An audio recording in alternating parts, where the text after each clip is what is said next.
Sup folks, this is Dan from Discern, and these are my thoughts on the new score from Adam Young, Project Excelsior.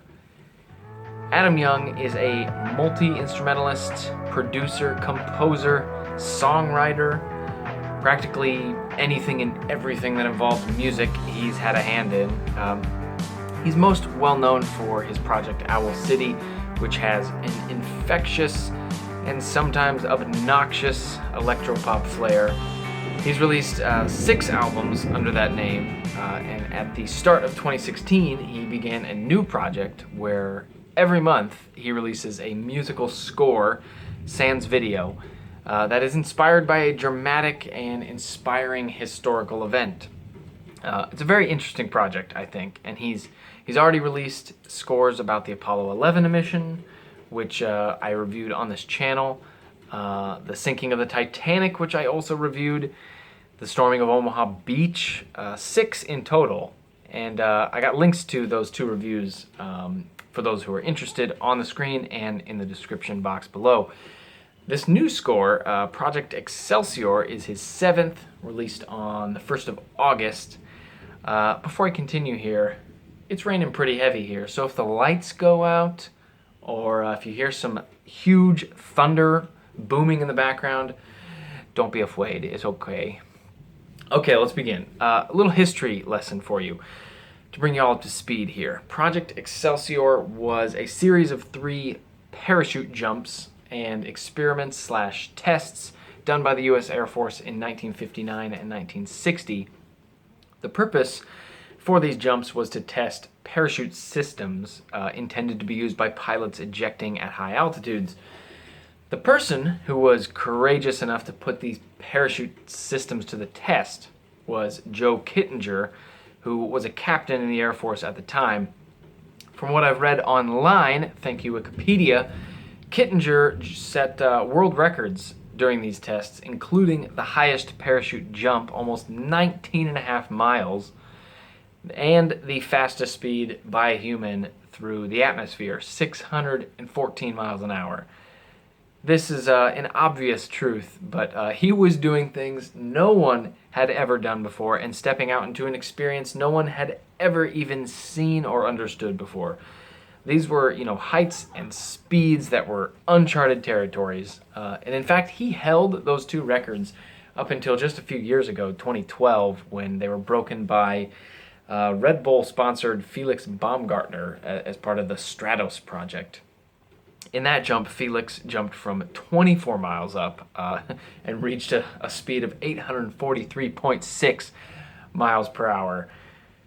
Absolutely incomprehensible what that must feel like. So with that small sample of history, with that little understanding of the events that inspired this score, I expected this score to be bold, daring, courageous. I expected the score to be brave, have some guts. And even if, the musicality and instrumentation wasn't gutsy or daring, I guess I expected it to relay an emotion that reflects those characteristics. So how did Adam Young paint this sonic picture? Well, the tracks felt far too bubbly and dreamy to me to reasonably resonate with the historical event of Project Excelsior. The only way I guess I could see how this score is meant to reflect the historical event is if it's looking at the event, not from historical lenses, but through Adam's imaginative wonderings and musings about what it must have been like to jump from the top of the world and float through the sky, or what it must be like to dream so big that you can make a seemingly insane and unattainable goal happen. I guess I had a hard time taking this score seriously, or I guess taking it in with realistic emotional depth, even at the moments where Kittinger would be jumping as he's on the precipice. The music makes you feel like it's just a dream. It's a dream where nothing bad could ever happen. The laws of gravity don't apply. Death is a far gone impossibility. And if you aren't feeling carried away by the sweet electropop stylings, your head nodding to the tight drum grooves and the spry guitar lines, you're either dreaming like a child or dreaming like a teenager, both of which are fine styles and moods of music, but they felt like a million miles away from anything I could have imagined for musically telling a story like Project Excelsior. Um, the musical theme and genre similarity between the tracks, if you had to classify what this score is like, it's mostly relaxed indie pop jams with some acoustic instrumentation, some electronically tinged sounds, and some fuzzy guitars. The first track features The Edge from U2, not literally, but Adam's best The Edge impression with pretty cheesy delay doubled guitar, creating a very stereotypical sounding texture. The second track sounds strangely similar to the music he used to make under the name Sky Sailing. It's dainty, organic, acoustic chill pop. A relaxing feeling, for sure.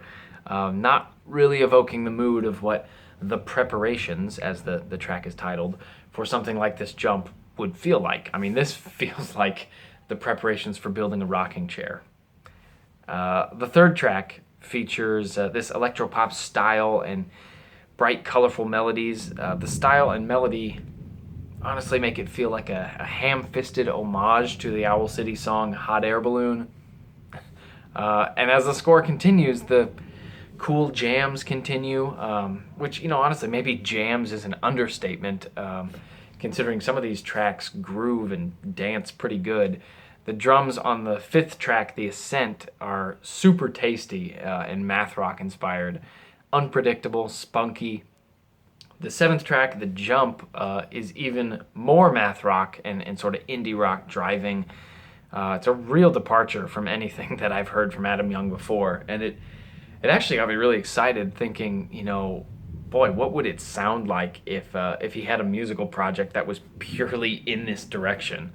It has a playful grit to it, and it's like a blended garage rock and lightly punk carelessness with a greater level of precision from instrumental rock. There are a few small features in this score that I think do help flesh out the historical events. They sort of tug at the same emotional strings from those events. They help paint the backdrop. On the song The Ascent, the guitar melody is noticeably upward. It's rising in its little steps and movements. Makes sense for the hot air balloon rising in a sense. The song The Highest Step in the World is the most atmospheric and floaty track here, which also makes sense. I mean, floating in a balloon almost 20 miles above the ground, quite atmospheric, quite floaty. On the song The Preparations, which I mentioned before, it sounds woodshop-like, which is a weird description. I guess it just reminds me of like working with your hands, working away in a basement or in a garage, never giving up on your life's dream, something like that.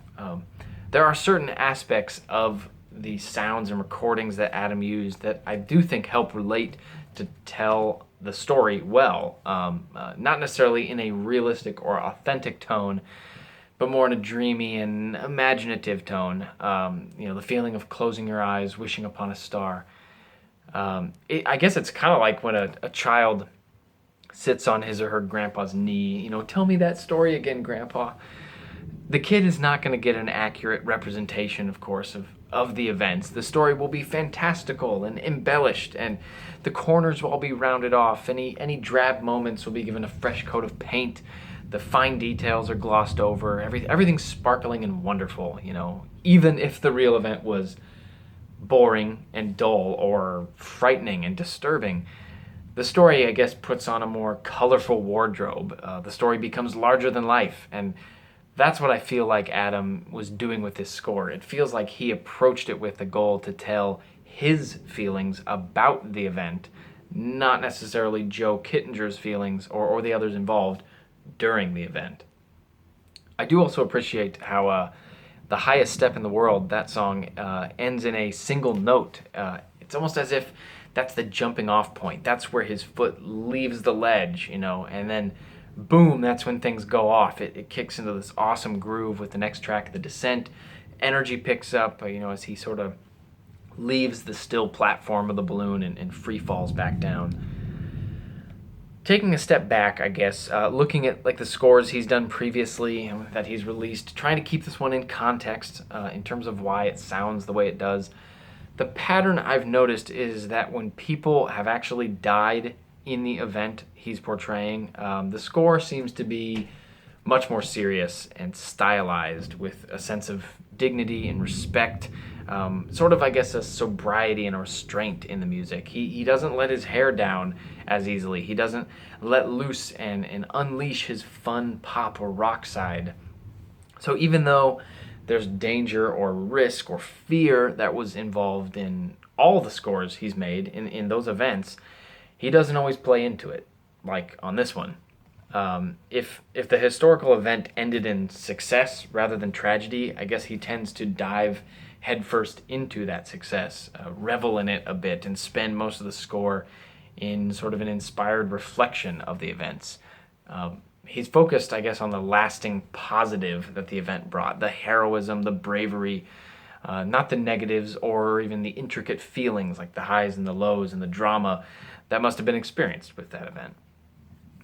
Despite the feelings, I guess, that I have, the negative feelings I have towards this particular score, some of them, let's not forget or throw away the fact that these scores over the whole year, all 7 now that he's released, have featured a very broad range of sounds, timbres, and textures, from delicate bright bells to passionate strings, bombastic horns, menacing drums.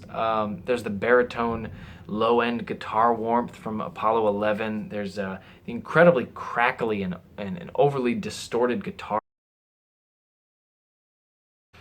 That was weird. My phone's emergency alert went off, so the video stopped working. Anyway, where were we? Crackly guitars, something like that. Crackly, overly distorted guitar sounds, ambient noise that he's created in the past, especially on Omaha Beach. That score had a lot of it. I think Adam has created and utilized an incredible breadth of sonic tools with which to craft his scores. Many times the individual scores do stay within their own musical style and genre boundaries in a sense. For the most part, they're usually pretty consistent and organized. But taking all of his work together, he has touched a lot of different moods, styles, genres, techniques. He's, I think, really shown that despite what you think of his work as Owl City, you can't deny his musical artistry and creative talent. I have put a link to listen to the score in the description below, and a link to Adam Young's Twitter, which is just his Owl City account. Give this music a listen. Seriously, it's less than a half hour long, just like an EP. Check out some of the other scores that he's released as well. Over half of them, seriously, I think are excellent, worth your time. And let me encourage you, actually, as you get into the scores, if you do, to learn the background, some of the history behind the events that inspire these scores. I think it's hugely important to your appreciation and your understanding of the nuanced decisions and choices that Adam made in the music, why it sounds the way it does. In all the scores he's made so far, I've noticed an intentionality behind the sounds, the arrangements, the performances. For the most part, I don't believe Adam is just throwing some instruments together haphazardly without much thought or direction as it relates to the event or theme. Some songs, yes, some tracks, some movements within these scores have seemed more throwaway than others. But on the whole, I think he's always done a good job of translating these historical events into music. And that's it. That's all I got. I'm out of here, everybody. Apparently I got to go take shelter or something. Thank you for watching this album review. If you enjoyed this video, please subscribe to the channel. Remember, new album reviews just like this release every Friday, and new track reviews release every Wednesday. If you have a question or a comment for me about this album or not about this album, let me know. You can comment below this video. You can tweet at me at discernreviews. You can send me an email, discernreviews@gmail.com. Have you been following Adam Young's Scores project? If so, how do you think this one stacks up? Are you a fan of the musical style he created, or do you think he missed the mark on this one? Who knows? Share your thoughts. Let me know what you're thinking. Anyway, hope this helps. See ya.